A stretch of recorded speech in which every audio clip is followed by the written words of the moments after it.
From the Multiply family of churches, we are Behind Open Doors, a podcast designed to take you behind the scenes, discovering what it takes to multiply disciples, leaders, and new churches. We're located in the U.S., the Hampton Roads region of Virginia. Visit us at multiplythechurch.com. My name is Aaron Donnini, Executive Director of the Multiply family of churches, and I'm here with my personal caddy and golf pro, John Slinger, Director of Missions here at Multiply. I mean, you're the one that tells me what club to use when we're out on the course. I suppose. So, I did drive last time. You with your 4-iron, you know. Yes, the famous 4-iron. Knocking it out. I love it. Well, let's do what we did last time, because I enjoyed that. Let's begin with some victories and celebrations. We've got a lot to brag on the Lord about today. First off, because we're just coming off a great weekend where we celebrated as a family of churches in what we like to call our family reunion. It was on Pentecost Sunday, which was amazing, and it has been over the last few years. And it was, by the way, kind of an accident at first, and now it's just by sheer great planning that we put this event on Pentecost, where we get all of our churches together under one roof or outdoors and celebrate the launch of the new Multiply Project commitments, right? These are financial commitments that go for a year, and we reset it every year to try to continue to raise funds to multiply the gospel. And this year, we were able to raise, drum roll please, $185,432 to go towards multiplying the gospel in our churches and our communities in Hampton Roads. So that's pretty exciting, pretty amazing. Yeah. And I actually know for a fact that there are a few people still out of town that have yet to pledge and are going to be doing that. And so I think we're going to hit our 200,000 goal by the end of the year. I'm excited about this. And this is, by the way, everything over and above the tithe for people. So this is not like just normal giving. It's a specific stewardship project that we run every year that you've been hearing about here on the podcast. And I'm excited to celebrate that. The Lord's been doing some great things. I mean, it's just a sweet time being together with the family, as it were. Yes. Just seeing all the people we haven't seen for a while. Yep. It was good. Family reunion, picnic outside. Yep. It's Throwing time. little stress footballs into the crowd. You know, that was a lot of fun. I've been looking forward to that for a long time. So it was a good time. Yeah, absolutely. That's my big victory, big celebration. Yeah. Kind of what's been consuming me for the last several weeks anyway. So just ready to kind of move from that and move into whatever's next for the summer. So what do you got, man? What are you excited Well, I call those mornings that when we get all the churches together, it's just organized chaos, bro. Yeah, you know, absolutely. It's wonderful. You just let things roll and, and do what you can to make it happen. The stage isn't big enough to hold all the musicians that we put up there too. It's just, it's a lot of fun. You're right. It is pretty chaotic, but the food's good. Love it. That's for sure. It's all, There were a lot of cookies this year. When people were told to bring a side or a dessert, they chose to bring cookies. Yeah. And I have a stash of them in the office, and it's kind of paid off. It paid off a little bit in the end. So. All right. What do you in a drawer, or are they out for? I don't want to talk about that. Okay, all right. I didn't think so. Well, I'll out myself. I don't know if I should say this or not. I managed to stay vegetarian at the picnic, which was quite difficult, and I didn't have any desserts either. So I guess I don't know. I'm trying. So were you the one that ate that tray of pickles? You should have seen my plate, bro. It had a few pickles on there. Nice. What I'm celebrating right now is what we're all celebrating is the new batch of classes that's going to start in India for CTN, which is the Christian Training Network, which houses our Transformation Bible Seminary. It's an online seminary and in person if the students choose, but it's a way for church planters or pastors or anybody who's wanting to continue their education to learn how to be a part of God's mission to the ends of the earth. And they have discipleship training, certificates in church planting, advanced training in church growth, and they have certificates in theology, a theology degree, a bachelor's in theology, and a master's of divinity that they offer, and it starts on July 4th. The next one does. So I'm celebrating that. We're all celebrating that. We're celebrating new believers in our Mexico team in Fields, and just the discipleship that's happening in our churches here and Multiply locally. A lot of good things going on. The Lord's doing a ton in our midst. Amen. Well, that's awesome, man. Yeah. Well, hey, if you've got some celebrations to share with us, please go on to the Facebook page where we have our live discussion. You say, well, I'm not on Facebook. Well, just create a little profile and get on there with us. Don't worry about anybody else. You can be, you don't have to put your picture up there, but at least identify yourself and participate with us in this page. It's what we got right now. We're a young, brand new fledgling podcast, so we don't have these fancy message boards and all that kind of stuff yet, but we do have a Facebook page where you can engage. It's called the Behind Open Doors discussion page, and go check that out. If you need an invite, hit us up, and we will do that for you. And of course, as far as the Multiply project goes, there's continued giving continues on the website that we have, multiplythechurch.com. You can make a one-time donation or a yearly pledge if you're willing to do that, and you want to support church planting in Hampton Roads.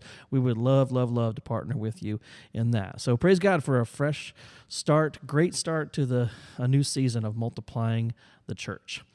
Well, today's topic is one that can be difficult for some to navigate. It could potentially truly divide and has divided churches and denominations over the years if it's not handled with wisdom. So we want to bring in a woman with great wisdom to help us navigate these waters safely. Susan Murphy is our Director of Communications for all things Multiply. So welcome Behind Open Doors, Susan. Thank you. Great wisdom. I don't know about that, but I'm here. Well, we're excited to have you, and Susan's joining us from her comfortable spot up in Maryland, and you are our first guest from a distance. Yeah. We're excited to have you checking out our new technology here, so I hope it's good for y'all listeners. Hope so. Susan, we've decided to tackle today the topic of the roles of women in the church. And when we made that decision, honestly, I immediately thought of you because you and I have had to navigate this discussion together several different times. While you were contemplating church membership at OV with us years ago, and potentially helping to lead in what we used to call VBS, we now call Kids Week. That was a passion of yours, still is a passion of yours. Yeah. And of course, little did we know that years later you'd be in a position with a good amount of authority and responsibility beyond Kids Week, and I think that's been an important thing. But talk about how some of that discussion was handled and why you decided to stick around in an environment that maybe you wouldn't have in years past, and really kind of like what's the starting point for you in a discussion like this? The roles of women in the church. Yeah. Oh gosh. Yeah. So I didn't come from an SBC background, but we'll get into that later. So for me, a starting point is the biblical examples of how Jesus interacts with women, right? We can see some really interesting examples of that where he talks to the woman at the well. He doesn't ask her to go get the man she's living with. He doesn't ask her to go get any of the other men she's been married to. There's 5 of them. She doesn't ask her for them to explain, why is this woman here? Why is she trying to talk to me? What's her deal? Or, what do they believe in your house? He talks to her directly in love and in grace. And even his disciples, when they get back and he's having this conversation with the woman at the well, they're not, they don't say, what do you want, lady? Or they don't even ask Jesus why he's talking to her. They're a little surprised, it says in the Bible. And he tenderly talks to this woman. And first he focuses on what he knows is the bigger problem, right? And that's just the idea that she's doing something that she doesn't need to be doing, but he allows her this room for what she knows. And it turns out she knows of him, right? And he makes sure that he tells her who he is and what is coming. And she affirms the fact that she has heard of this and she's ready and she's excited about it. And that's a really special moment to include in the canon of the Bible, right? And then we hear about this woman who's accused of adultery, and again, like we see this focus from Jesus of like, okay, what's really important here? And he says, it essentially points to the bigger problem that the heart of her accusers is what's at stake. What are they doing? Pointing the fingers at her. Well, really, they have this huge blind spot of self-righteousness, and they're trying to entrap Jesus through this woman. And so they bring her to him, and they're like, hey, they repeat this mistake over and over, trying to entrap Jesus. And he addresses their blind spot, their sin issues, even, I would say, their lack of pastoral care for this woman. And he still models the missing, what's missing for her is this loving admonishment of her own choices, right? And he not only kind of dismisses the men because their hearts are all in the wrong place, and it says, you're not going to hold any kind of court here for this woman because you need to turn around and look at yourself. But then he also allows her the space and says, okay, go now and sin no more. Like, leave the sin here. I see you too. But this isn't about me watching you get stoned by these guys who are angry and probably just power hungry. There's a separate issue that I'm going to do. And that's an amazing model for dealing with sin in a church family, right? Mm-hmm. It doesn't exist in a vacuum. It's not just, oh, someone did something, let's make a show out of it. It creates this space for the surrounding circumstances, the whys, the how did we get here, the systemic problems, the everything that swirls in to make these things happen. And I think that's a really important way to look at how Jesus interacts with women, and thus shows us how we could do the same. Yeah, I like that. It's always a great starting point to begin with how Jesus handled the situation, different situations, right? And he did deal very tenderly and lovingly and differently with women than he did, for instance, say the Pharisees, or even the poor. He knew his audience, and he knew how to navigate that in a healthy way.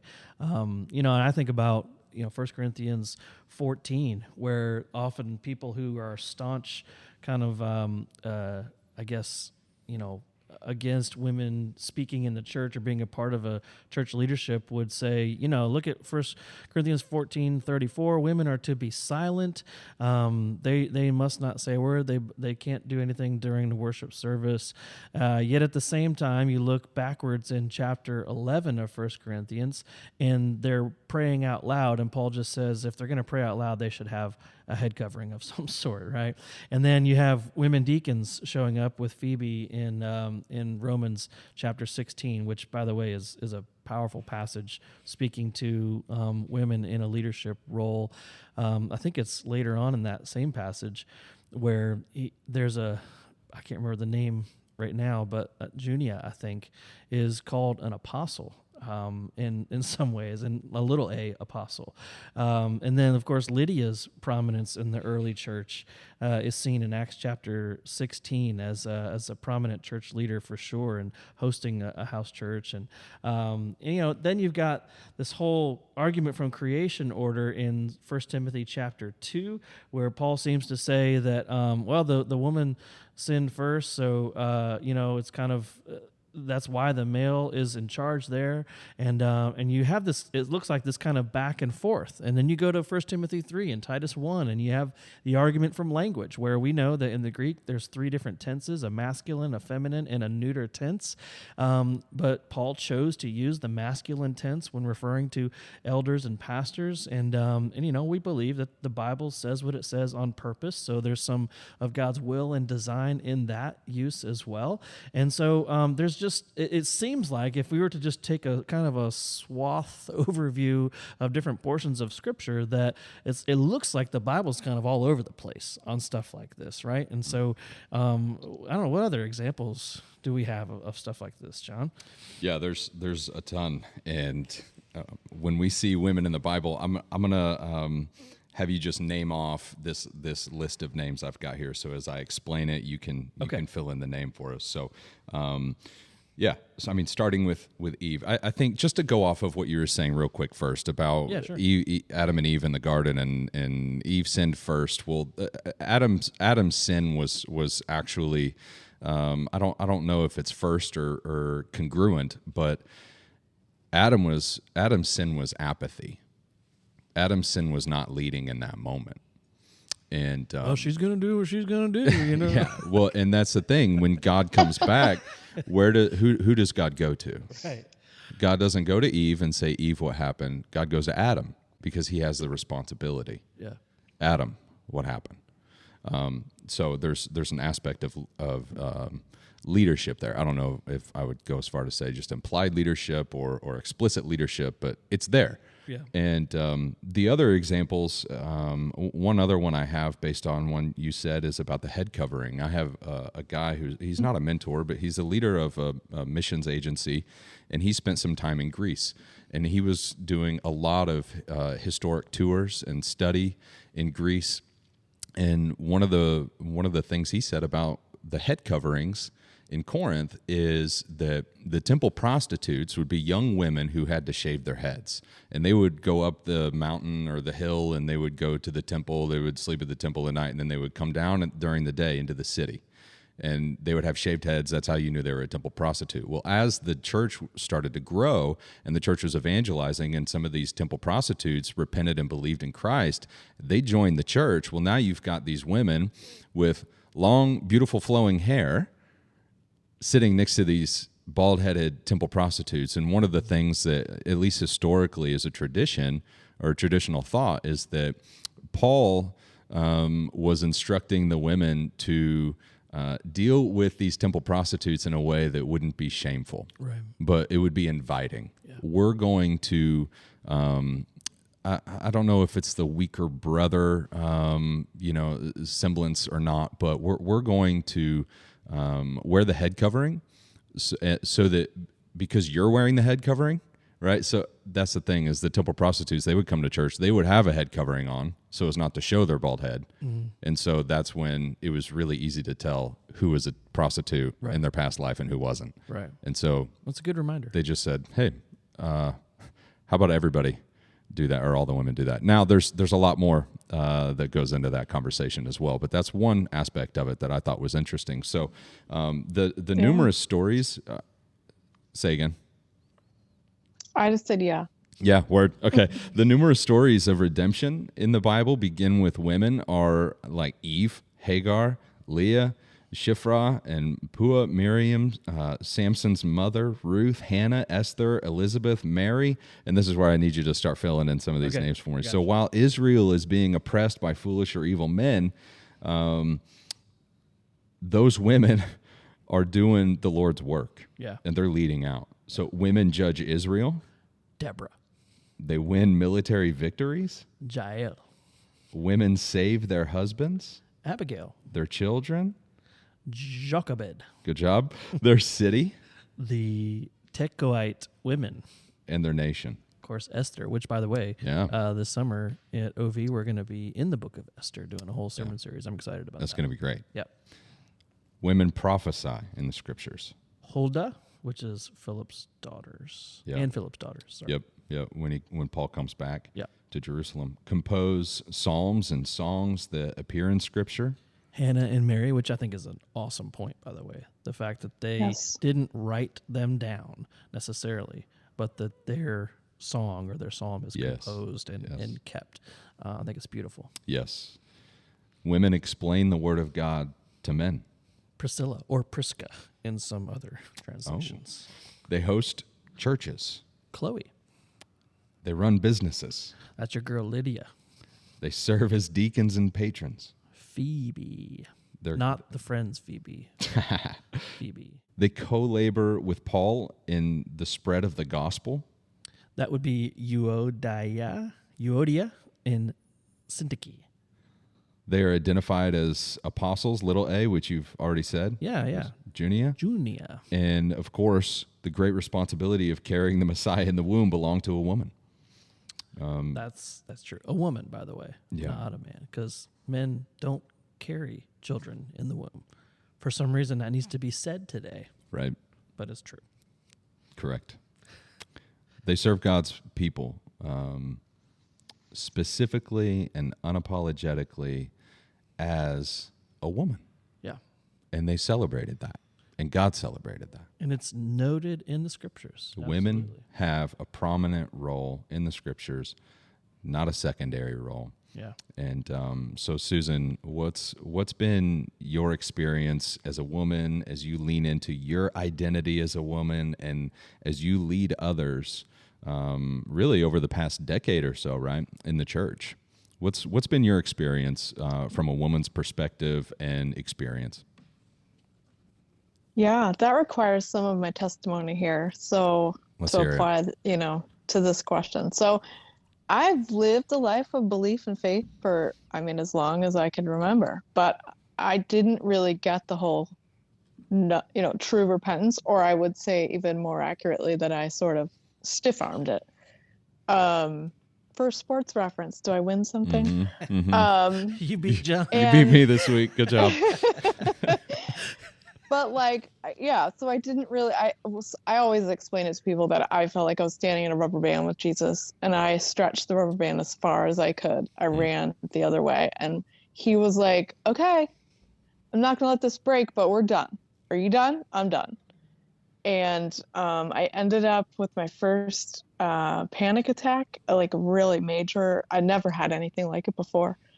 Anxiety, panic attack in May of 2011. And I went to a German emergency room in the middle of the night because we were living in Munich.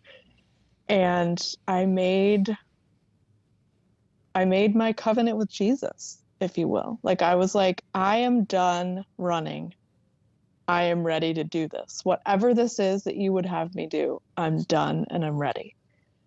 And that was a powerful moment for me, staring at an IV sticking out of my arm, being told in German, mostly, you're okay. You're just having a panic attack.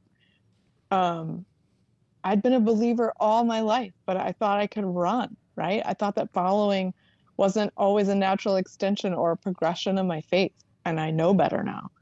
I'm not talking like a Jesus and faith thing. I can believe in him and then I can do what I want, but rather it's time for me to live out my salvation in fear and trembling, like Paul explains. And I even know what that means, kind of thing. And so with my background, I went to the Naval Academy, graduated in 1997. I was a naval officer for almost 8 years. I'm married to a naval officer who's been in for well over 20 years. So we're a Navy military family. Where does my family need to be at this point? And I'm thinking, well, we go to church, we find a church, right? At that time, I was still saying things like go to church, but of course you go to church, you go to the people. So you go to a gathering, you go to a church service. Mm-hmm. And I did that to an evangelical Presbyterian church. Shout out to my folks at Advent in Cordova, Tennessee. And then first in Norfolk, and then we found OV. And my husband and I have both had, by the way. No, not Presbyterian, SBC and Southern Baptist Convention, right? And my husband and I have both had our believer baptisms with OV. We've both, were sprinkled beforehand because we grew up in different denominations, me in the United Methodist Church, and Patrick, my husband, in the Catholic Church. And, kind of before we get to that point, there was this 2013 version of Susan, me, who both I knew that I was a spiritual leader of my family, but I didn't know how long that would last. I didn't even know if that was okay.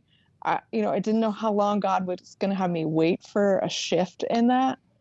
And yeah, shout out to Joy Carroll, my first women's Bible study leader in Cordova, Tennessee, at that church, where she was like, I have done what you are doing. And I don't know how long you're going to have to wait through this, but I will help you. And I will wait with you and pray with you and lead you through it, right? And it was a beautiful thing. That's cool. There's no shame in being the spiritual leader of your family. Ladies, if you find yourself in that situation, just keep praying, though, that will not necessarily stay that same way, because it can be a very lonely place to be. Yeah. Right. And isolating, especially when you're dealing with, I don't necessarily want to say unequally yoked, because we certainly are now, but in our faith walk and in our place of where our beliefs were placed, the hope that we knew in Jesus, we didn't always both know that. So, it's kind of a lot there, but, so to get to finally answer your question, I think when we got to OV, let's be clear about that. We felt home 100% without fully understanding the tradition side of what OV was founded on, right? The Southern Baptist roots. And when I came to Entry Point by myself, Aaron, remember you and I, and I think Eric was probably there, we had a very pointed discussion after the sort of presentation where I explained my situation. And I also said something like, I don't know what this means in the SBC context that this church operates, but I am called to ministry and I'm here to serve. I do remember that. Yeah, I'm glad. Because I was like, I don't know that she knows what she thinks she means by that. Yeah. I'm just teasing you. No, sure. It makes sense, though. I look back on it and I'm like, I didn't know what I was saying. Yeah. We met soon after at Coaster Coffee, right? And talked through it more. And you told me what OV was sort of, not in a bad sense, but like, what OV is missing and that's an important pronoun as a church, right? What we needed and how I could maybe help. Yeah. And as I explored like what the internet, mostly their own sites and publications from the SBC, but what the internet could say to me, the SBC was, I spent some serious time in prayer with God, asking questions like, is this for us? Is this for my family? Am I on the path that you're illuminating for me? Or like, did I turn on my own flashlight somewhere? And I'm like, yeah, this looks good. What do I do with this SBC thing? God had me on a very clear arc from growing up United Methodist to the sort of Episcopal, very, very non-denominational in a Protestant sense, at the Naval Academy, and then on this sort of journey when the rubber band came back to where it started to evangelical Presbyterianism, and then here where we are now. And some of the rest of all of this is history, right? And some of it's still clearly being written for me and for our family. So it's fun because I trust in God to see where that's going. So just to clarify and kind of summarize a little bit, what I hear you saying and what was kind of the rub here in all of this is, I, Susan, want to lead in a church environment, and I don't necessarily know what that means or what that looks like, but I know that I'm called by God to serve and to lead in ministry. And at OV, I think at our church specifically, I think that the question you were asking was, can I? Is that possible? Yes. Because in your mind, the SBC tradition is very like hardline, complementarian, in the sense of like they don't allow fundamental even, they don't allow women pastors. Some don't even allow women speakers on a stage.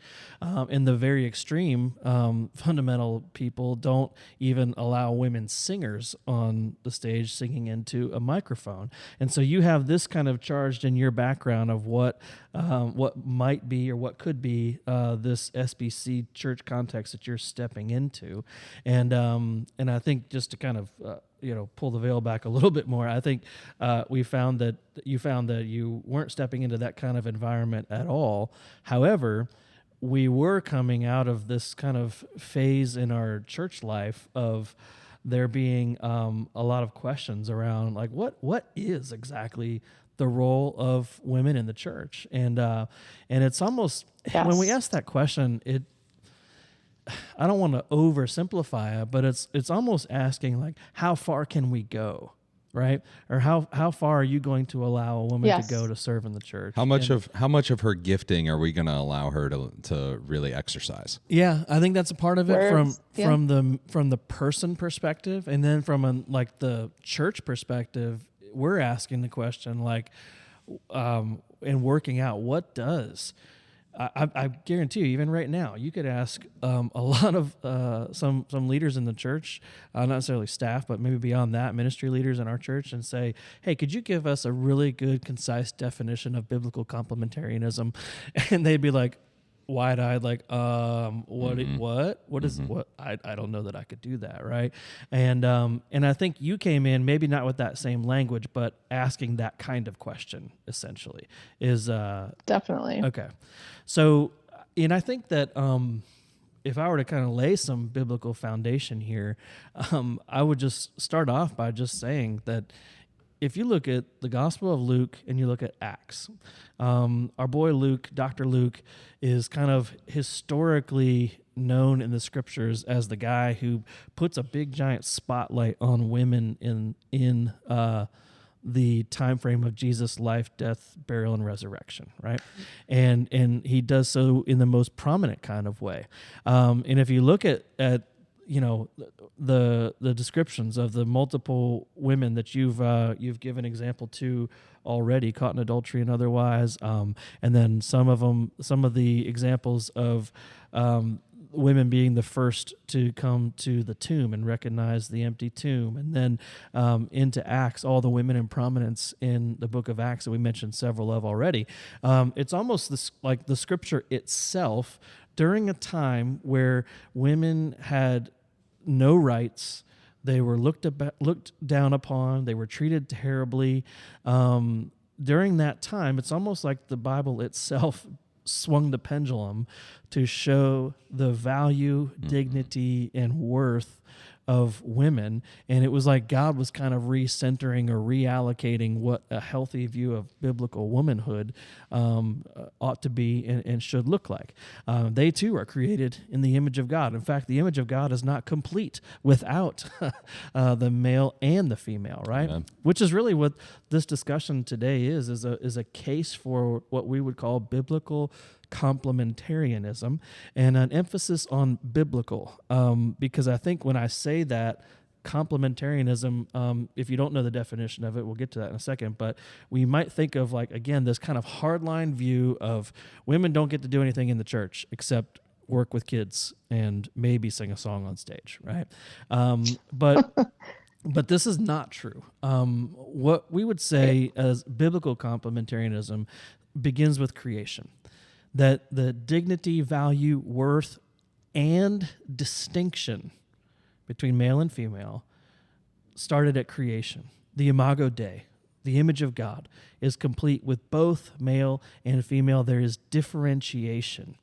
And some of the things I'm going to say in this little section here are an article that I'll reference at the end by Andrew Wilson. But he says this: God's work of creation is, among other things, a series of distinctions that bring order to what is formless and life to what is empty. And I love that. In Hebrew, formless and void, the phrase is tohu wabohu, right? And it truly is. You got to say it like Jabba the Hutt. I know, exactly. I have the voice in my head is, if you go to YouTube and just do Hebrew reading of Genesis 1 and 2, there's a guy who reads on there that sounds like that, and it's beautiful. James Earl Jones? No, it's not that. It's more Jewish than that. Oh, okay. he says tohu wabohu, right? And so this distinction of what is formless and void is now there's now life coming into that. Formless and void place. So complementarity, we would say, is written into creation because there are these distinctions and these differentiations. So if I were to define complementarity, I would define it as a relationship or situation in which two or more different things improve, emphasize, or even complete each other's qualities. All right? A relationship or situation in which two or more different things, male and female, in this case, improve, emphasize, or complete each other's qualities.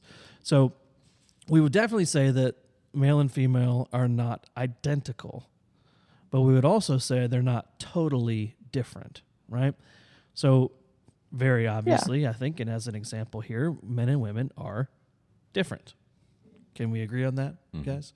Men and women are different. Yeah. Yeah, we're a little. They are different. Because men are from Mars and women are from Venus, right? Maybe. That's the late 90s definition. Is that your resource for today? Right, yeah, exactly. Isn't there a board game or something that has that too? Yeah, exactly. Definitely like a trivia quiz you can get an app for. Right. Yeah, Apples to Apples is my. Have you ever played that game, Apples to Apples, with your family? Yes, I love Have you that ever game. played men Yes. versus women, Apples to Apples? Isn't that how it goes? Or is that Battle of the Sexes? I think it's the game Battle of the Sexes. I'm totally mixing up board games now. Sorry, Susan. That's fine. You're really excited yeah. about Apples to Apples. Is that it? Is that the game? Yeah, that was a bit of a nosedive. I don't know that game. It was, but I love Apples to Apples. my point is, we played men my versus reference. women one time, and in one of those games, the men got slaughtered. Actually, in all of them, it just seemed like the questions for the women were much easier for the women to answer than they were for the men to answer. You would say that. Yep. Of course you would say that. Who I wrote think- the game? Did you pay attention to that? I think a bunch of women Yeah. sitting around a Clearly. large table wrote that game trying to get back at men for some reason. I don't know. Yeah. we need a win because we don't usually win board games, which is also false. Exactly. All right. I think we're painting a very obvious picture of the differences between men and women. Yes. But I'll put some more Tongue in cheek. Oh yeah, I know. I'll put some more Yes. oil on this canvas to say that men, we would say, are generally speaking, again, more aggressive, competitive, even a little bit more fearless or risk takers. Some more prone to violence and promiscuity. Honestly, that's kind of like the male aspect of things, where women are, on average, more prone to a neuroticism, potentially, an agreeableness, maybe. They do a little bit better in kind of social settings and we'll, in our context, more small group kind of settings, right? Well, consequently, as a result of these things and kind of our the nature of men and women here, men, I thought this was very interesting. This is from this article and some research that was done. Consequently, men are generally clustered at the upper and lower extremes of society. Men are not just more likely to be very rich or very powerful, which, by the way, prompts all sorts of public debate as to where resource allocations are in our culture. But men are also far more likely to be criminals, killers, homeless, excluded, or even imprisoned, which doesn't get a ton of press, right? But I thought this was very interesting that, and I never really thought about it much, that men are generally clustered towards the upper and lower extremes of society, and of course, women being a little bit more level-headed and agreeable at times are kind of swathed sort of in the middle of things, and have learned how to get by a little bit better sometimes than men, on average. And I just thought that was a very interesting stat or study that was done. I don't know. What are y'all's kind of comments or responses to that? Susan? Well, I mean, it sounds about right. I don't know. I mean, there's definitely science has proven that there's, people have different levels of hormones at different times. And so sometimes, women get upset at different things, I think. And we also express our, one of the things you brought up was, a tendency to violence and that kind of stuff. And, we get upset in different ways, right? It took me a long time to explain to my husband that my crying was actually my anger sometimes, right? Whereas we think of frustration and anger coming out in yelling. And that's not always the case. So yeah, I think that's an important distinction to look at sort of the trends and the, I would say a most of kind of thing. All the things you described are like most of those things are true for most of those groups of people, right? Yeah. On any given day. Sure. You're going to see that, and you can see the difference. I mean, there's there are different, yeah, we don't need to get into the nuance of like special ops people and stuff like that, but there's different physical requirements for women in military jobs, in military physical readiness test than there are for men, right? And that's because generally we're equipped to do different things. And so the things you're actually testing in this test that was probably devised by men, years ago, they have a standard for men that men can generally meet, and then there's a standard for women that women can generally meet. While that's one thing, it's a physical measure. There are so many things like that, that you can draw that parallel to. Yeah. My wife and I saw Top Gun Maverick the other night. Oh, man, I haven't seen it yet. There's one, I believe. No spoilers. I won't. If I'm correct, there's one female pilot in, I hope I don't get this wrong. One or two female pilots in the group of like, say, 14 pilots. And that I just thought of that this morning as I was thinking about our podcast today, that there's a disparity, but it's general. It's not that men can simply or just do it better than a woman, or it's that more men desire to fly planes like that, and more men are physically capable of doing that. It's So the other aspect I think here that we could talk about is nature versus nurture. And the nature of a person is that which we are born with, and the nurture is how we were raised, or our external experiences growing up. And like you were saying, Susan, depending on how we were raised, depending on our genetic makeup and our nature, we all have bents towards different things, and we all have different capacities and different giftings. And you can use your gift in a wrong way. There's no gift you can't misuse, I've heard. And it's making sure that we are comfortable, like we talked about last podcast, knowing yourself, understanding your tendencies, understanding your giftings and what you're good at, and leaning into those and helping others lean into those as well. It doesn't matter, man or woman. Yeah. Be who God made you, and work through the negative aspects of how you were nurtured growing up, and continue learning yourself and helping others become a more sanctified version of God's image and who they were made to be. Yeah, that's good. I So like that. what do we do with the common argument from culture, right?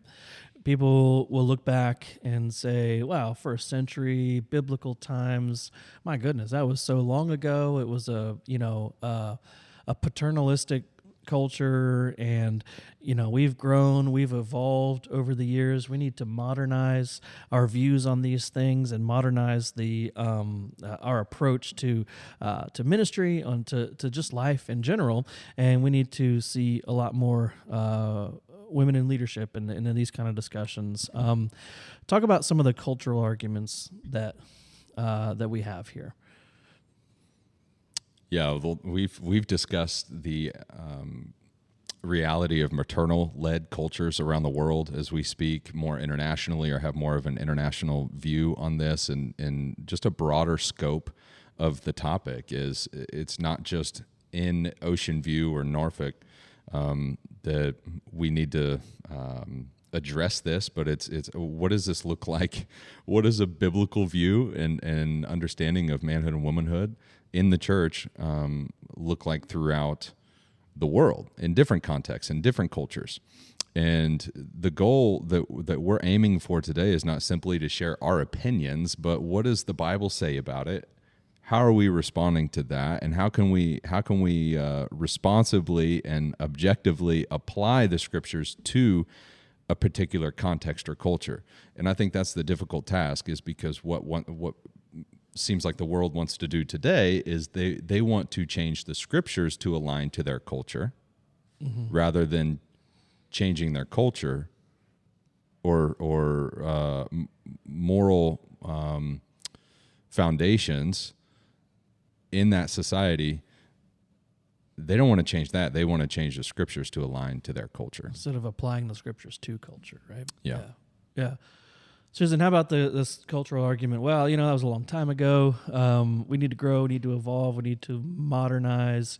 How do you receive that? Well, I mean, I think we've watched it happen in the business world, right? And we can talk about that later, but we've watched it happen sort of naturally in a sort of extra spirit, like outside of spiritual houses of worship kind of thing. And it's a natural extension of just, there were some archaic practices going on and we stopped them. But, I think to some degree, you've got to look at the fact that even though the world is changing, scripture was given to us in the form of the Bible that is still what it is, right? It's not like we can just add on a chapter here and there when something happens and we decide, oh, that's a good idea, put that in there.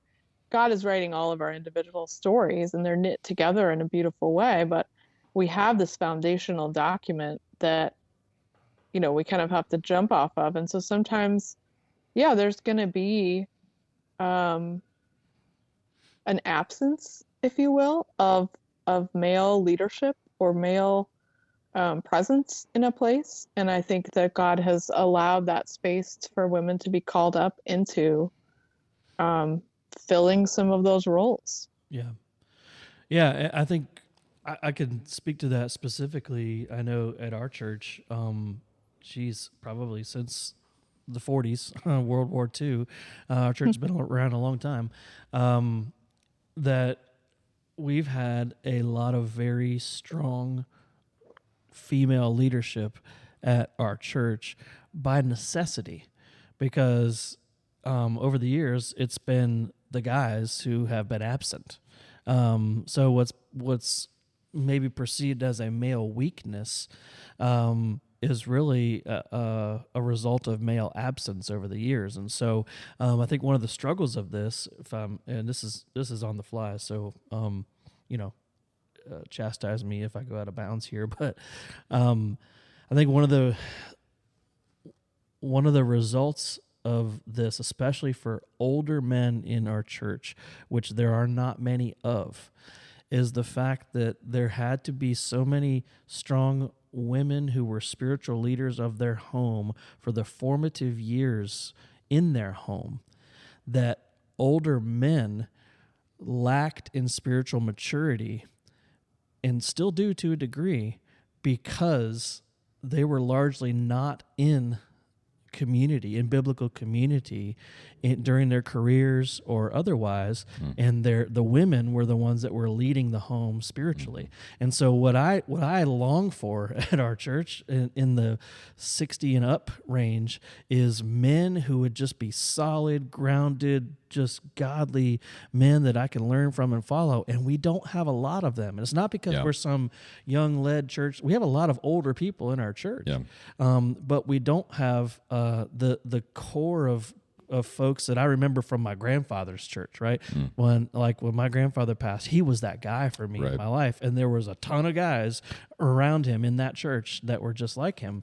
And it doesn't exist very much here in our context because because of the absence and what the culture has created in the military culture here. Does that make sense? Yeah, it does. Susan, what do you think about that? And as far as the men being absent, because I've seen a handful of men really lead well in their role in the military, but also really lead well at home. So how much is it apathetic of men to not lead in the home because of the typical or traditional mindset of a service member who is a male? He goes to work, he leads there, and then he comes home. And what do you think leads to the absence of male leadership in the home, especially as it pertains to military? I feel like you just handed me a huge suitcase. Um, there's a lot in there to unpack, Yep. right? Yep. There's what you asked me at the end, which was how do we get this absence of male military members from the church family, right? Is it you suggested that I heard you, what I heard was that you suggested that it might be like you're leading all day or you're leading when you're away from the home. And so it's just like, oh, I don't have to do another thing, right? Or so Um, it's tough for me to really nail this down because I'm not in that world. That's why I'm asking you, and I'm sure. wondering what leads to that. Um, what leads to the absence at home? And it's not necessarily I'm tired from leading all day at work, but I think, and this Right. is my hypothesis, I think it's that the roles are defined so that the woman, because the male is gone so much, the woman holds down the fort at home. And Sure. so is it communication? Is it a lack of understanding of the roles, or there's something there, and I don't know if it's a silent, if the communication is just not happening, and then over 20 years of a service member's career, it just gets more entrenched. I think you're talking about several different things here. And I think one of them that's foundational to this conversation is actually going deep enough to say, to identify that sometimes these um, lacks of balance, if you will, are because we are not fully understanding the role and the community that a church brings. Mm. A lot of times it's a check in a box for, I won't say just military guys, but a lot of people who go through a drudgery of sorts. And not everyone feels that way about their job and their military job, right? But sometimes when you get in this sort of day-to-day routine of you're always doing the same thing, or your job is much more than a job when you're in the military, when you're a trained conductor, when you're on a construction team who works these long hours, right? Teachers often, you can make an argument for a lot of different vocations that fall into this category, but you can really dive into your job. And if your biblical foundation of your church, having a church and understanding what that church community means as a family to you, that your job can become your idol very quickly without you having grasped in the meantime the foundation of what that means. And so you're kind of stuck in this cycle of you go to work because it's the biggest thing in your life, and church is just another box that you check. Right? So you're in a sit and get kind of situation on a Sunday morning, and you've done it, and you're okay. Can I go now? Yeah. And I don't mean, again, you're asking this question because we both don't mean that everyone feels this way, but you see it happen, and it's something to kind of explore. And I think that there's more to it than just one answer of why you see an absence of leadership, Christian leadership in the home from military families. Yeah. I wonder. It's not just that they're on deployment or that they don't care or that they're tired. It's sometimes there's a lot more to it. Yeah. Sorry, I didn't mean to talk over you. No, likewise. I think what's different from the other careers or vocations that you described in the military is that you are gone for 6 to 9 months a year, or every so many years, and I think it's easier to get more entrenched in those roles, and I've seen it here, so I've done it.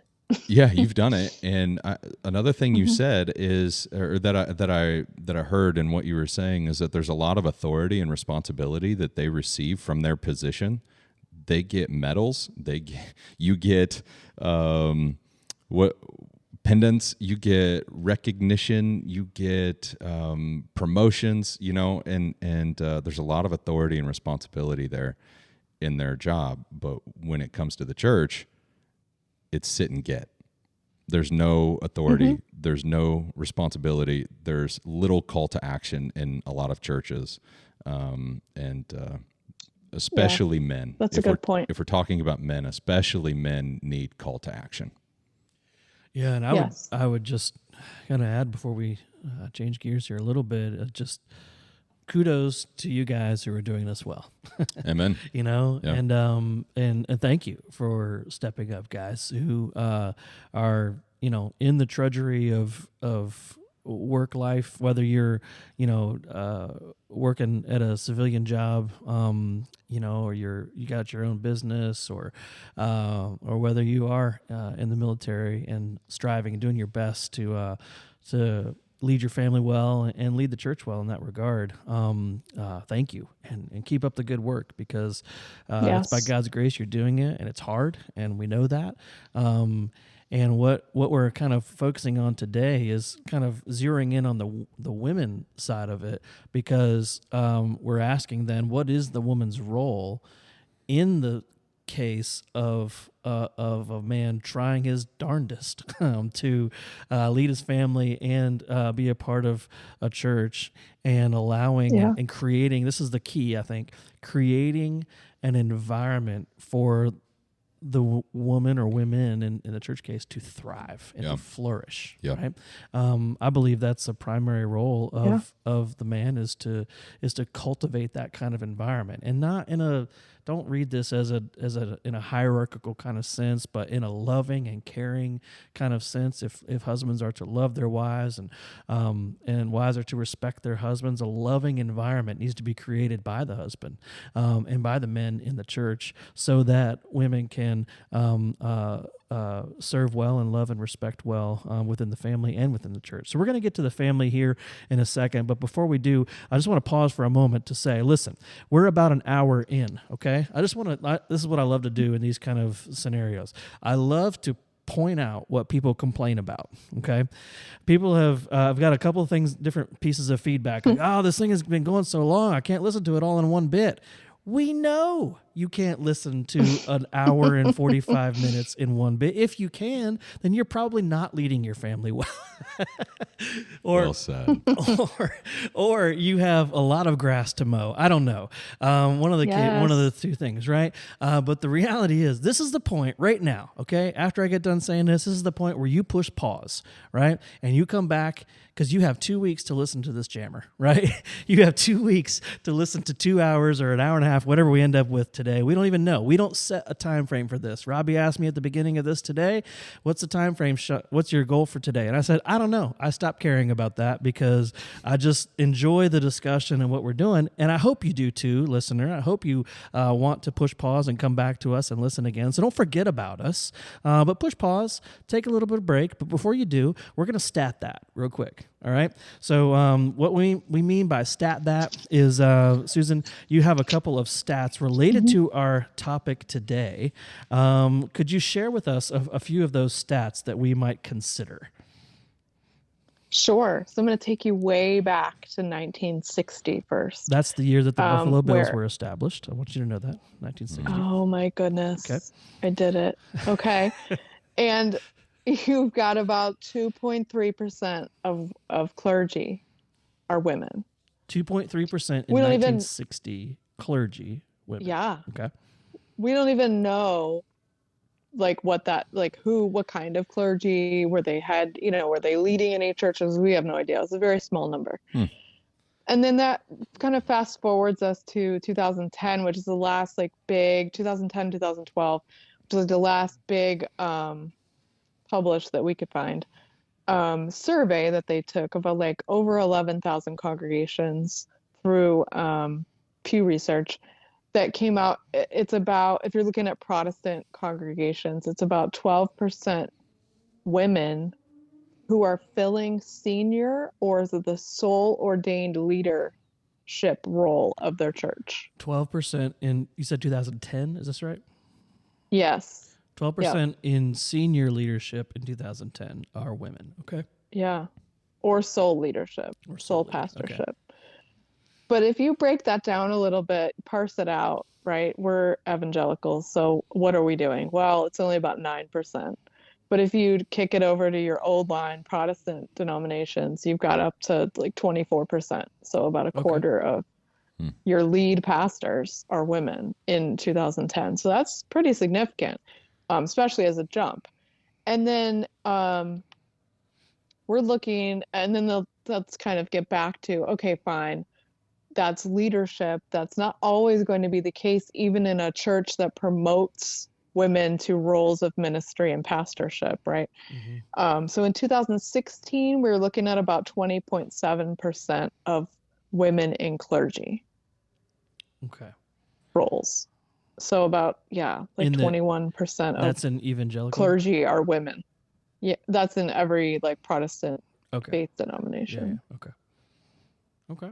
And yeah, forgive me if I got some of those nuances wrong, but we'll make sure we correct it on the backside. But yeah, I mean, That's interesting. Yeah, it is a shift, and I would imagine if we had a little bit more like today stats. I think one of us mentioned before the Yes. show that there was a whole lot of online seminary happening during the last 2 years of the pandemic, and some Yes. shifts have occurred. Some empty spots in senior leadership have occurred over the years as pastors, especially boomer pastors, are retiring a lot in droves right now because they're tired. They've been at it a long time, and then the last 2 years hit, and they're done. And so I'm sure that the shift, if we were to do this stat in 2 years from now, that shift is probably pretty significant to be a lot more women leaders, women pastors in the church as well. Yeah, that's the other interesting aspect to this is I found some stats that show how comfortable Americans would be with a female priest or pastor. Okay. And Barna says 79% of Americans would be comfortable with a female priest or pastor. One of my best friends, his mother is a pastor. And so this whole debate, right, is theological, but it's also relational and emotional, and a lot of people get really charged over this stuff. And I think it's really interesting to dive into it even more, to just continue learning about this. Yeah. And to see these numbers that 79% of Americans are comfortable with a female priest or pastor, that's intriguing to me. Men are at 75%, women are at 84%, and Protestant 71%, Catholic 80% are comfortable. Another way to slice the data is only 7.4% of U.S. Attendees, church attendees, attend a congregation with a female as the head or senior clergy person. So a lot of people comfortable with it, but only 7.4 actually attending those, which is really intriguing. Like I said. Yeah, interesting. Yeah, I don't know where to go beyond. Yeah. Hey, I do. Really? Stat You that. don't know where to go beyond that? Stat that. Yeah, we've got a whole other hour to go beyond that. Yeah. But I can tell you where we're for going now. to go with that. Yeah. No, I do, and I think what's man, you're right. There's too many places to go, which is why I don't know where. There's too many forks in the road here, because I just think it's interesting that people are comfortable, but yet they're not doing it. I mean, are there other things in this world that people are comfortable with that they're not doing? I'm sure there's a lot. Yeah. But I think it's this is a very cultural discussion as well. And I'll just paint a broad brush picture here. I could almost guarantee you that more people in a rural or small town context are probably less comfortable with women pastors as people in a more urban context. I don't have the stats on that, but I would guess that that's mostly true because urban people tend to be a little more progressive in their thinking, and small town folks tend to still be working in factories and hunting and fishing and doing things that men have done for years and years. And there's a more masculine kind of context often in rural places. At least the rural place where I'm from is more that way that I can think of. So I think in general that's true. So they may even say they're okay with it, but they might not be the ones that. That's as far as it goes in their head, at least. Right. They're okay with the okay with the idea. it because it's not happening. Right. Interesting. Yeah. The cultural differences there are pretty stark, probably. Yeah. So anything more on the stats? We could probably go 1,000 different ways on that. And I think we have another piece to this that I think is important to discuss. So you guys ready to jump to that? Yeah, let's go. All right. So the last piece of this kind of case for biblical complementarianism, we by the way need to set a basis for a good argument is to present the one side and then present your side, right? We're not really presenting an argument here. We're just saying here at the Multiply Family of Churches, this is what we do, and this is why we do it. This is why we land where we land. We know that there are other views out there. There was a point in my life where I would have said anything that is different than this. Believe it or not, I would say this. I would have said this. I don't know, 10 or so years ago, that anything that is egalitarian or that is more leaning towards allowing female pastors in leadership would be apostate. Like I, along with a lot of my fundamental friends back in the day, probably would have went towards that end. And I'm not willing to go there today because I know that there are places and environments where, like we've kind of laid out, that either men just aren't doing anything, and a woman's going to do it and step up, and I appreciate that, and I'm cool with that. I also think that there are places where it might be necessary and even needed. So I'm not going to go where I used to go with this discussion. However, I still believe pretty strongly with my view on what I would call biblical complementarianism, and it has largely to do with this next piece here, and that is complementarity within the family. All right, and when I say family, I'm referencing, of course, nuclear family as we know it, but I'm also talking about the church family, and you're going to see some intertwining here. So here's the reality, okay?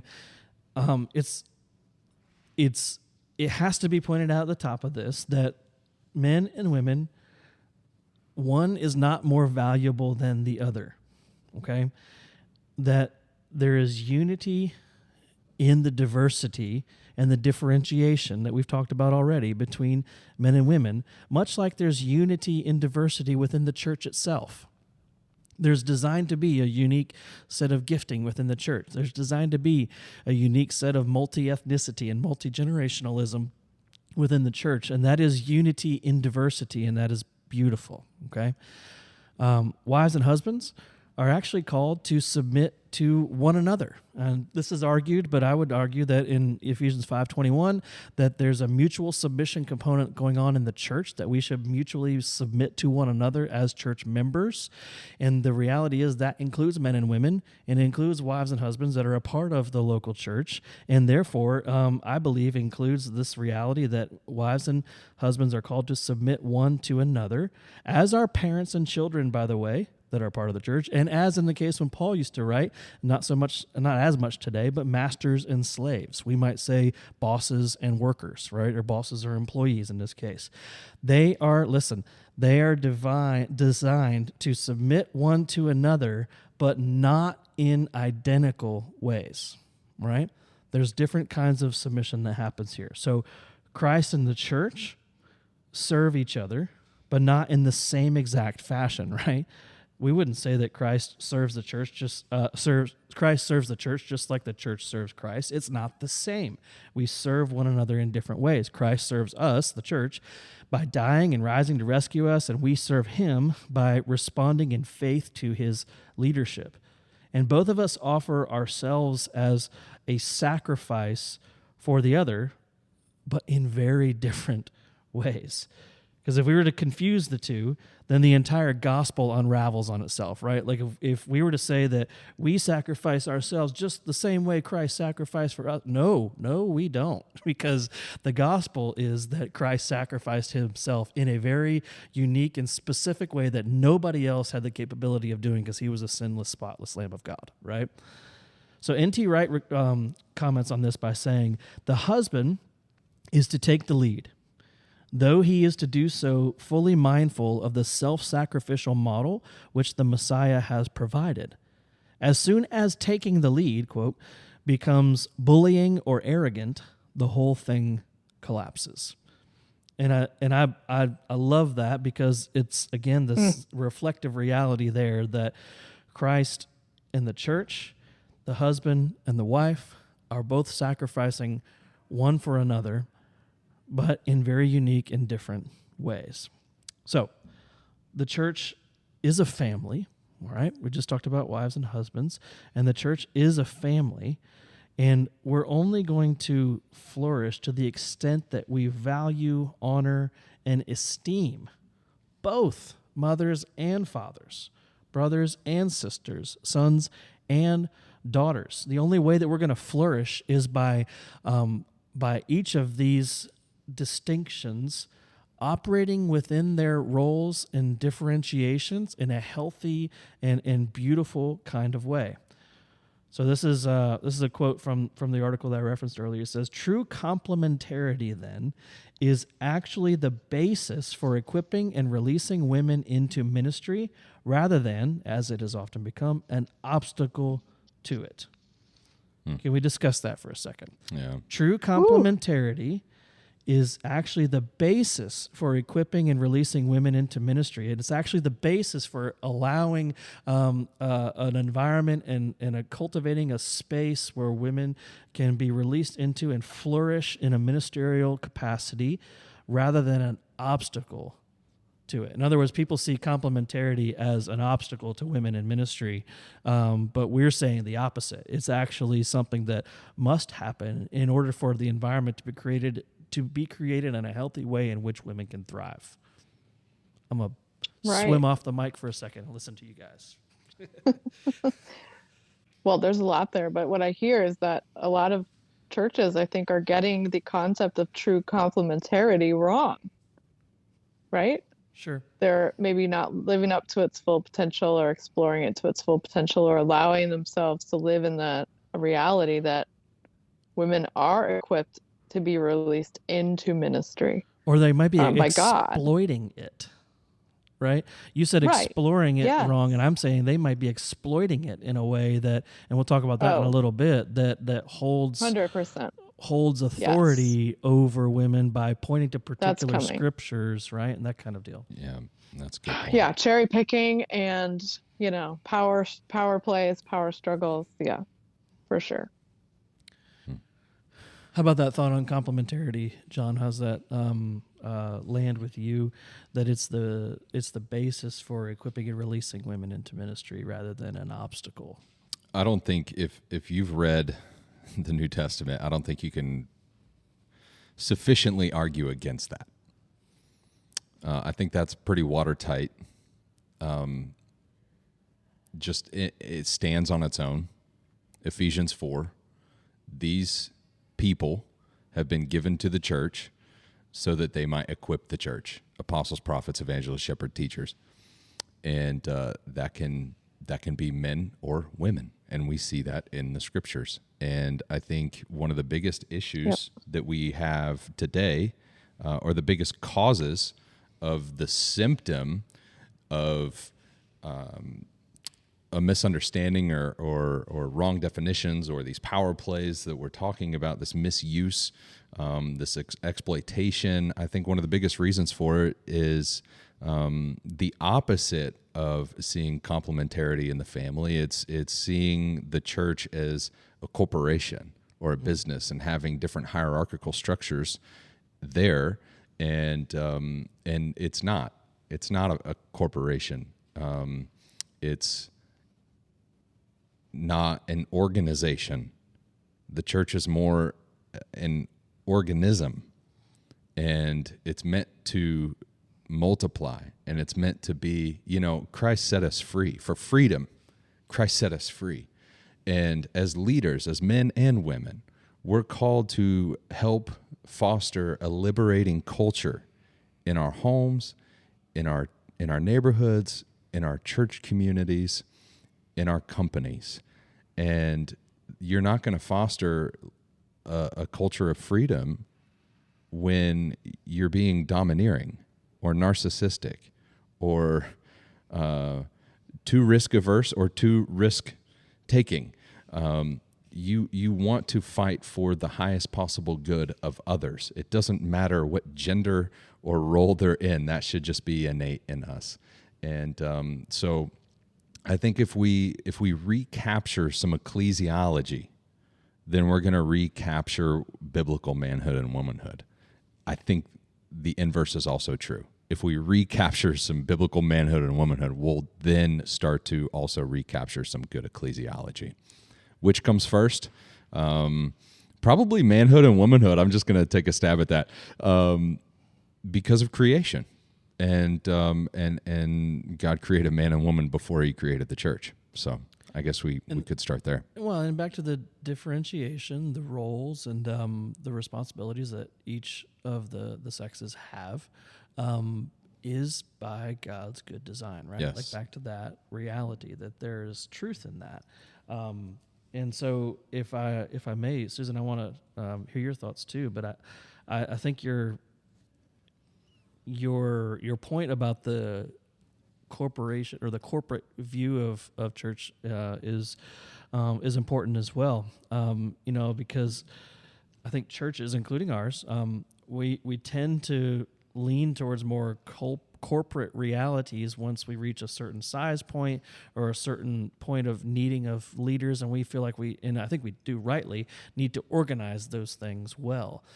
But when we organize those things, we often then are remiss in focusing on the familial aspect of what the church actually is, right? We are the family of God. We are the people of God. The church is defined in familial terms, not corporate terms, because in a family, everyone knows both mothers and fathers have vital roles to play in leading together. And at the same time, there are some things that mom does, and there are things that dad does. And in many cultures, it's common for a family to be headed by a husband or father who is ultimately responsible for the protection of the home, right? Yet, for the vast majority of decisions are made by the wife or the mother within the home, and so that's a very familial approach. And in business, it's all about the hierarchy. But I believe we have to identify ourselves and truly act in this reality of the family of God and live into that reality. Another pull quote I have here is, "To deny that women can be elders will sound like the equivalent of denying that women can be CEOs. But it is more like the equivalent of denying that women can be fathers and that men can be mothers." Because in a corporation, women are simply excluded from key positions and discussions, but they actually have a very key role in the church family, and God designed it this way. It's not well, they get to do that and I don't. That's not the approach that we have laid out for us in Scripture. We have more of a view of God designing us differently. We live into those roles differently, and we execute those roles differently because we are made beautifully different, and that's okay. So Susan, chime in here. What do you? What's your take on all that? Coming from, again, back to your kind of historical environment, coming into where we would land here. How do you respond to all that? Yeah, I mean, it lands a little tough for me, right? I've seen women pastor churches. Before I came into our environment of how the SBC operates and how we operate. And I would argue that they're different, or that there are fundamental things that are not quite, you can't just put it into a stereotypical box, what OV does, and that's what makes it special and amazing and why I'm here, right? But I think it's important to, as we look at the fact that it sounds often like women are saying, well, if I can be the CEO, why can't I be the pastor? But in fact, that may be a distinction, again, get to the bottom layer of what the issue really is that if I'm asking that question over and over, am I really understanding what we've laid out as the fundamentals of our church? Yeah. And what the Bible has laid out as, one of the fundamentals of leadership. I get it. I get that quote. I think that's very helpful in addressing the questions that a lot of people, myself included, have about this topic. But yet there's still room there, right, for more questions, I think. We're not talking all the time about headship. We're not talking all the time about being the CEO. We're not talking a lot about being the senior pastor. We're often talking about joining a group of pastors or ministers who are caring at the highest level, if you will, level meaning like that you are overseeing a lot of shepherding, a lot of other leaders in the church to do the same. That I think there's some room there. And sometimes it is just a title that's lacking, but the job is being done or the care is being afforded. And I think that's sort of an undeniable thing at the same time. Mm.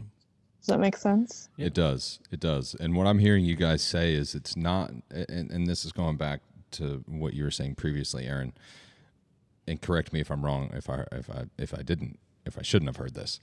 It's not a sin now. 10 years ago, maybe you would have said, not okay, not of God, not a sin. Mm-hmm. But now, you or probably myself included, I don't know how I felt about this 10 years ago, honestly. But I partially know how I feel about it now. So, but what I feel now is that it's not a sin for a woman to lead, and we're going to get to this here in a second too, as far as a way forward and looking forward. What does it look like? It's not a sin for a woman to be the lead pastor. Would you? Amen. Would we say that? Okay, I got one amen. I'm not looking for him, but I'm also I'm posing that as a question as well. What do you think? I think that I would say no. It's not a sin. I would say I don't believe it's the ideal. Okay. I would say that I think for the extant amount of flourishing and operating in God's design, I believe that that the office of pastor elder would be reserved for men, and I've already laid out go listen to the first 15 minutes of this episode. However, can I add a giant asterisk here?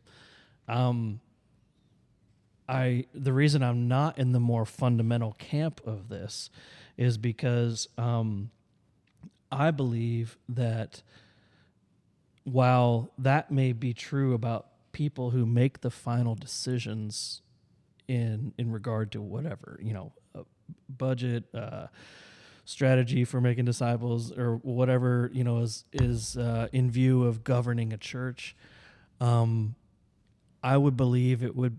I'm not going to say sinful because there's no scripture to support my view here, but I believe it would be extremely unwise to exclude women from that discussion and to not have them in the room when you're discussing what it means to govern, shepherd, and lead the church well. I believe that we have to have, if Both are complementary, if that's truly the word we're talking about. Complementary, which means supporting of one another and completing of one another. If you exclude women from the room of ultimate leadership and governance of the church, then I believe that you are probably outside of the biblical bounds of what it means to lead in a church. And what that tends to do, that view can tend to do, is be like, well, let me just get the views of these ladies and now I'll make a decision.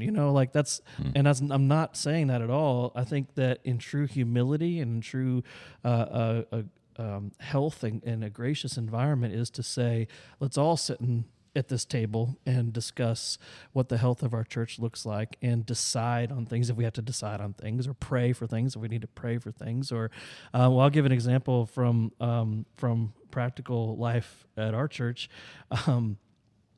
The position of treasurer at our church, which is an officer in our church, is held by a woman named Crystal Johnson. And the role that she plays in our church and all of our churches. By the way, we've been saying a lot about OV just because I'm at OV, and that's been my experience. But I know that Pastor Caleb at Little Creek, our stand here, and I know most of the guys at Grace Collective as well, have these kind of discussions, and we're all in agreement to this kind of extent that we must include women's voices in the highest level of leadership. Yeah. Yes. So we all agree on that as a Multiply family. I've just been using OV because that's where I'm at right now. Sure. And the reality is that Crystal Johnson makes elder/pastor level decisions for the finances of our church. And I trust her to do that. And I am totally okay, as are all of our elders, obviously, with her doing that as an officer in the church. We don't call her Pastor Crystal. We don't call her Elder Crystal. We just call her Crystal. And I believe that she's fully capable of making these kind of decisions. And I would also say that with the elders that I've got, that they would say they don't necessarily want to be the ones making those decisions, that she is way more equipped than we are as a group to make those decisions. So I've got a group of women, Susan included, along with Crystal, and we have others that we've talked about. My wife Katie leads our coffee shop. There's a lady named Jenny here who works with her husband Chris to lead Coalescence. That at the highest levels of all of our organizations. And by the way, your wife was the head of school for 5 years and just stepped down recently. We champion women leadership. And I believe that each of those women, and Susan, you'd be the only one here that could speak to this, have felt like they have had an environment where they can thrive and lead and step into and feel confident in what they're doing for the Lord in their ministry in a way that is good and healthy, and it doesn't feel domineering and authoritarian, and that they're just subservient to all the men who are making all the decisions. I don't want to totally put you on the spot here, Susan, but is that or is that not true? Absolutely true. Is that the good answer? Yes. I lost sight of the question, but I totally feel empowered in that way. And I know that from talking to people, because that's what a big part of what I do, that a lot of other women in these organizations, our family of churches, feel that way. And I have to shout out to Jayla, the executive director of Little Creek Church, too, because we threw some names out there. And she is just the ultimate, I think, in her role with Caleb as her husband, as the lead pastor. It's just so fun to watch and listen to their complementarianism, right? And in this way, you could call it egalitarianism if you like, not the church version, but how well they fulfill the definition of complementarity, right? And they really are like the missing piece to each other. They really are the one strength meeting not a weakness, but a weaker spot maybe that each of them carries, that they fill so beautifully and they address so lovingly. And I think that's what we see with a lot of us here, that we're able to have these conversations that matter. We're able to have these discourses in a loving way that we would say, well, would you call so-and-so a pastor? Or could you call so-and-so a pastor? And have these conversations where, I think a lot of churches would balk at the idea that a woman gets up and does announcements and prays over the congregation. Not once, but usually twice, especially if I'm doing the giving talk at the same time, right? Or on any given Sunday. That's not, I would like to say, standard practice probably for SBC churches. But I love that, or some of your non-denominational churches that are also founded on this biblical complementarianism that you see. But I think that I dare say that our family of churches is living this out in a very beautiful way, right? In a very God-honoring way that doesn't have to be a story of oppression and the lack of empowerment and all those things.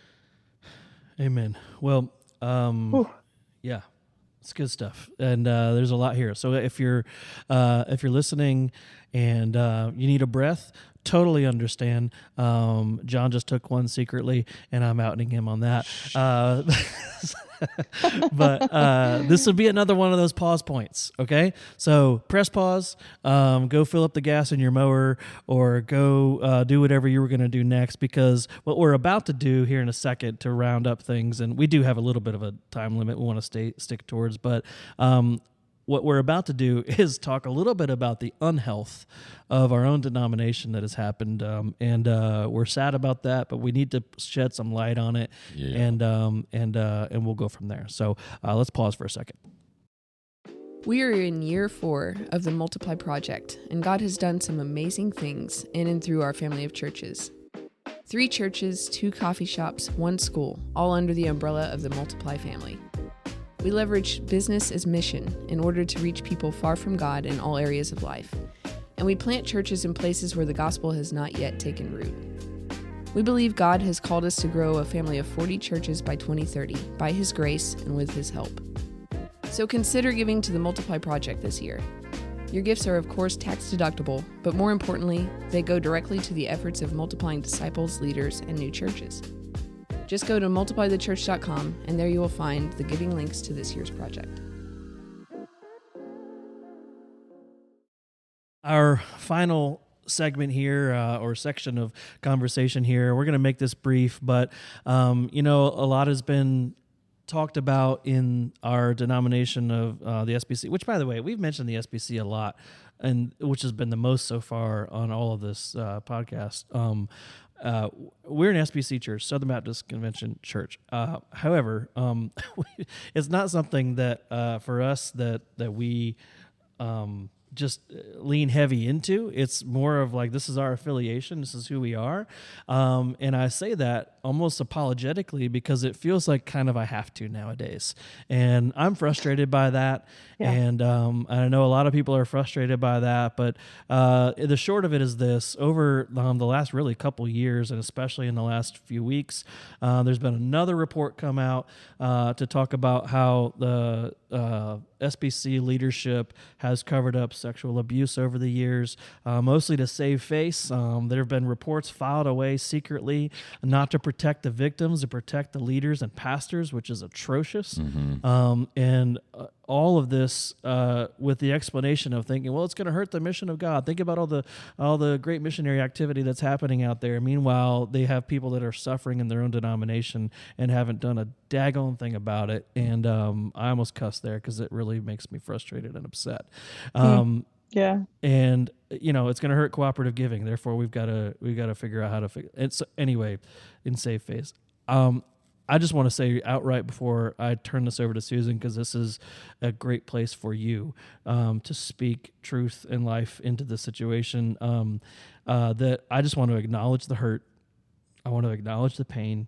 I want to say that we do stand with the victims. We don't want to overlook any kind of potential pain and realities that have happened there. We want to listen. Yes. And so we are a listening ear. Yeah. If you're out there and some sort of church hurt has happened to you in this kind of way, then please reach out, speak up. If you're not going to reach out to us, reach out to somebody in your local church, expose it, make sure it comes to light. And yes, I'm even talking about within our family of churches. I'd hate to think that anything could have ever happened this atrocious and this terrible, but I just don't know.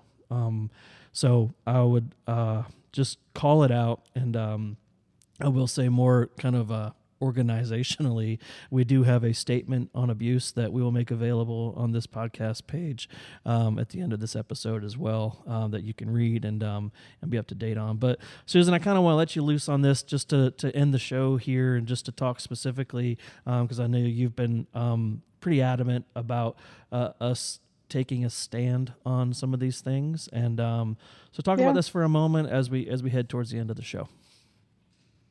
Lord have mercy. Yeah. At the same time, right, as all this business is happening with the SBC, and they're finally being called to the table, first by the Houston Chronicle articles in, I think, 2019, and again this year with what you just sort of explained, as well as the implosion of the executive committee, like a decision-making committee within the SBC leadership, like they're part of the umbrella, right? Yeah. That was making some really sketchy, let's just call it sketchy, it's well beyond that, decisions. So there's the publication of their choices, their methods, their strategy over the years, the publication of the secret list of sexual abuse and harassment offenders, that they thought, it's all subverted into something really awful. And something else, you guys, was happening at the same time, something that to me is very important. It's very beautiful, and it's not at all, I wouldn't call it anyway, dangerous or a slippery slope of any kind, because let's look at what Saddleback Church is doing at the same time, last year actually. Rick Warren's megachurch, right? Let's call that what it is. In California, ordained 3 women as pastors. So in between the Houston Chronicle and the exposure of the executive committee's harmful practices and the abuse cover-up in the SBC, if you want to call, if you can put that label on it as well, we get this news, this undeniably prayerful, intentional, carefully considered decision by the second largest congregation in the SBC. And what happens? What's the reaction? We're not worried about the Houston Chronicle anymore. Pastors left and right, or probably more accurately, coast to coast, right, are calling for this review of the decision that Saddleback made by the SBC. And somebody has got to do something about these women who are installed as pastors, right? And you know what they're saying? Doesn't it go against the Baptist faith and message of 2000? Doesn't this mean that Saddleback should be out of the SBC? What are we going to do? And now you've got this situation where the Saddleback and their women preachers are the focus, rather than this horrible legacy of sweeping abuse and other power-hungry, abusive decisions under a rug, not even doing that, but trying to like roll up the rug and sink it in the ocean. Because that's got to be more important, right, than what we've done in the name of the Lord, which turns out it really wasn't. I need a deep breath. Yeah. So there's a little bit of a yikes there, right? We've got this opportunity to celebrate something that Saddleback and Rick Warren, who are stalwarts of the faith and of the congregation and of the convention, made a very calculated decision. And now we're left with, well, that's got to be our focus. We've got to take this down. Yeah. I think that's a good point to make. Just that, it's almost like, all this difficulty is happening, but hey, look over here. Don't pay attention to all of this tragic situation. Instead, let's be distracted. Sleight of hand. Yeah, exactly. And it's pretty disgraceful. And again, obviously, I hear the frustration in your voice. You probably hear the frustration in mine. That it is, it's a lot to process, especially as we are a church, and not all of our family of churches is SBC. Let's acknowledge that. We give some freedom there for the different churches to align where they want. One of our newer church planters that is coming is not going to be an SBC church as well. They're going to be a 4Cs church, so we're okay with that. But I think it's just worth acknowledging that the largest denomination really in the world is undergoing some wheat and chaff kind of moments here, right? And virtually, I don't even know how many exactly, but the major offenders here have all either resigned or been forced out of their positions in the executive committee for this. So as far as we know, nobody's lingering that held to those terrible kind of positions and responsibilities there. Yeah, so like, what do we do? Do we leave the SBC? We no longer plant SBC churches? Do we hide our affiliation? Do we just not address it, not worry about it? Because we're not that close anyway. Like, I don't know. What do you think, John? The natural response is not necessarily a healthy one. I think whenever you see crisis like this, especially from what's been predominantly a camp that you have affiliated yourself with, in some sense, you do want to just wrap it all up, roll it all up in a rug, and throw it in the ocean, and say, "Not my problem. Yeah, I didn't cause the problem, or at least you think you didn't. You weren't a part of causing the problem." But what we need to do is we need to continue having these kinds of conversations. And so hopefully this conversation that Susan and Aaron and I are having is spurring on conversations in our community about what does it look like for me as a woman or me as a man to lean into who God has made me and what I myself can do about it. We can't go back and fix the problems of the executive committee. We can't go back and take away all the hurt and pain that the survivors have had to struggle with and continue to struggle with. What can we do now? And maybe that's the masculine side of me being the fixer, right? I want to fix it. What can we do? What we want to do is just run away from the problem. What we need to do is run towards it. How do we do that? What is the way forward? Yeah, I think it's a good. I think you're right. That does paint a good view of the natural. We can't stick our head in the sand on this kind of thing. We can't. Yeah. And I think we often say. I think we said it on this podcast before that you change culture by creating culture, right? Mm-hmm. So what do? I think we just keep making healthy disciples. Yes. Right, and that just seems so Keep simplistic. equipping. But no, the people are the ones that make up a culture. The people are the ones that make up disciples. The people are the ones that become leaders of churches. And so if we want to see change happen, then we have to create a healthy culture within. Mm-hmm. And so I'm hoping that this does expose so many years of disparity and difficulty that have been going on, and abuse that's been overlooked. I hope it exposes all of it, and even if that implicates things more close to home, as far as in the history. Our church is 117 years old. I have no doubt. My head is not in the sand here.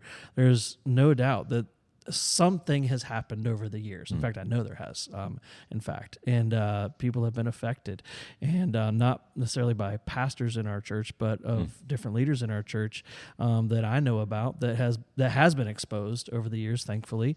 But I just pray that God uses this to purify and to kind of whittle down the church that He continues to build and wants to see thrive in this culture. What is a healthy culture?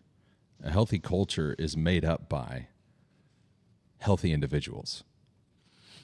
And we need to equip everyone to be unapologetically who God made them to be.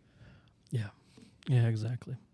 Any last words on this, Susan, before we shut it down? I I don't think so. I mean, I always have a last word, but yeah, I don't know. I thought of something when you said about good, strong disciples, making disciples, right? And I think I don't want to miss the fact that I think Jesus made good disciples out of the women that followed him as well as the 12. Amen. So good. Um, Such a good point. because you've got, Luke 8 mentioning that Mary Magdalene and Joanna and Susanna were women who traveled with him and provided out of their own means to the ministry. Mm-hmm.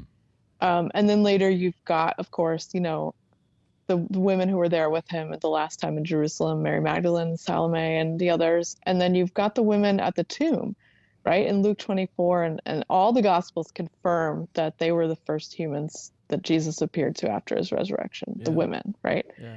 And Mary Magdalene and Mary, the mother of James, and Joanna, right? And the other women who were there with them were the ones that he chose to tell everyone else of his good news. And they weren't just there by chance. They were there because they went with the spices to be at the tomb to do what they knew needed to be done. Mm-hmm. Where were the 12 or the 11 at this point? Right. Where are the 11? Nobody knows. Yeah. Right? But Jesus knew that it was all going to work out that way. Because they were hiding out in the upper room is what they were doing. They did have their heads in the proverbial sand. Yeah. So this is very intentional. He chose them to tell everyone else of his good news, his resurrection. So go Jesus in this case. Yes. I say go God a lot, but I love that as a beautiful descriptor and reminder of discipleship. Oh, well, there are those 12, 11 disciples and then 12 again who were Jesus's picks, but so were these women. He could have very easily said go, as he told so many people, right? After healing them or ridding them of their demons or whatever, go. And he kept these people as his folks. Yeah. Yeah, exactly. Amen. Well, we're going to wrap up the show here with the Did You Know portion. Are you ready for this? Did you know? Susan, you go first. You get the honorary starting spot here for Did You Know. Oh, thank you. Could you stump us with a Did You Know? Go. I don't know. John and Aaron, did you know that the first woman pastor ordained with the SBC was Addie Davis? Did you know that? Wow, I didn't. When was that? Do you know what year that was? Yeah, I'm going to tell you about it. Okay. So 1964, Okay. Watts Street Baptist Church in Durham, North Carolina. Ooh. And it's kind of a cool story. It's very short, but this was considered progressive, right, at the time. Let's think about 1964 for a sec. Yeah, for real. Mm-hmm.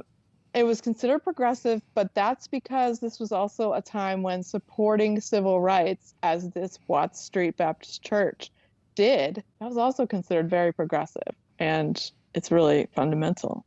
And the SBC did not even address it at their gathering that year. They had a couple of letters sent from pastors to the church that were like, hey, what are you doing?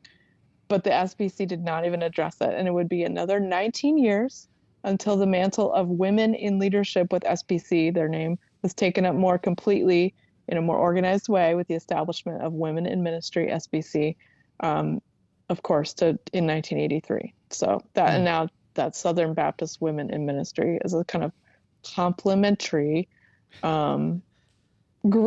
organization that allows, women to thrive even more. Very interesting. That's neat. I have one that is actually I have a couple that are very relevant to this topic, but very not serious at all. Okay, are you ready for a couple of these? Here we go. Yeah. Did you know that men typically have thicker skin by about 25% than do women, and they also have higher densities of the protein collagen in their bodies? Did you know that on average, men typically have more muscle mass than women, and those skeletal muscles are faster and more powerful, but women's muscles more readily resist fatigue and are faster to recover? Did you know that during exercise, women's primary fuel is fat, and for men, it's carbohydrates? My favorite one, the last one. Did you know that the second longest finger for most women is next to their thumb, the index finger, but men are the opposite. They usually have ring fingers, those next to their pinky finger, that are longer than their index fingers. Did you know that? No. So usually men's ring fingers are longer than their index finger, but women's... Looking at my fingers. Me too. I don't know. That's what I was hoping. Everybody would start looking at their fingers right now. So women, your index finger is probably going to be longer than your ring finger. And men, your ring finger is probably going to be longer than your index finger. All right. Robbie says he has feminine hands. We know, Robbie. It's okay. Keep turning those knobs. That's funny. John, what do you got? You're doing just fine. Yeah. Did you know I don't care about how long my fingers are compared to one another? No, that is interesting. Kind of. And my did you know is another one we shouldn't really care about. Did you know there's a toilet museum? I thought talking about gender, where there's been this long-standing debate on the toilet seat issue. And in New Delhi, there's a toilet museum. Why didn't we go when we were there? I don't know, man. In that van in India. It's called the You missed out. Sulabh International Museum of Toilets. It features a rare collection that details the historic evolution of toilets from 2500 BC all the way up to the present day. I mean, how many different types of holes in the ground can you have? I know, that's what I was wondering. Just every one of them, what do you do? You squat. That's what you do. Doesn't matter. That's what I was going to say. Yeah, so when you browse through the exhibit, you'll learn about how the plumbing system of ancient societies worked at the elaborate... This article writer needs to learn how to write better. Okay, they have elaborately decorated toilets of the 18th, 19th century Europe. I suppose that's from when Britain was heavily involved there in India, and even get to sit upon a throne from Austria that's shaped like a lion. There's your did you know fact. Man. You can go see a toilet museum. Next time we're in Next time you're in New Delhi. I want to go to the bathroom at the toilet museum. Right? That'd be something Because to I bet it's unlike most of the bathrooms in New Delhi. Yes, agreed. Most likely. Agreed. Well, this is hope. probably a great time to shut down the podcast. Susan, thank you so much for putting yourself out there, as it were, on this topic and discussing things. Yes. And it's been Thank you. good, and you did a wonderful job helping us out on this discussion, and we are so thankful for the way that you serve our churches and help us communicate more clearly and in a mo better way, and we are very, very grateful for you and your service here. Thank you so much for having me. This was a blast. Well, for now, it's time to close down the podcast, but remember, the doors are wide open here with the Multiply family. If you found this podcast helpful, please be sure to subscribe and leave a review. This helps us to be seen by others who may enjoy a behind-the-scenes discussion like this. You can also join our Facebook page, where we have further discussions about each episode. And finally, you can share this episode and others to your social media pages. You've been listening to the Behind Open Doors podcast, where we take you behind the scenes, discovering what it takes to multiply disciples, leaders, and new churches. Let the word dwell richly in you, and may God multiply your efforts for the kingdom.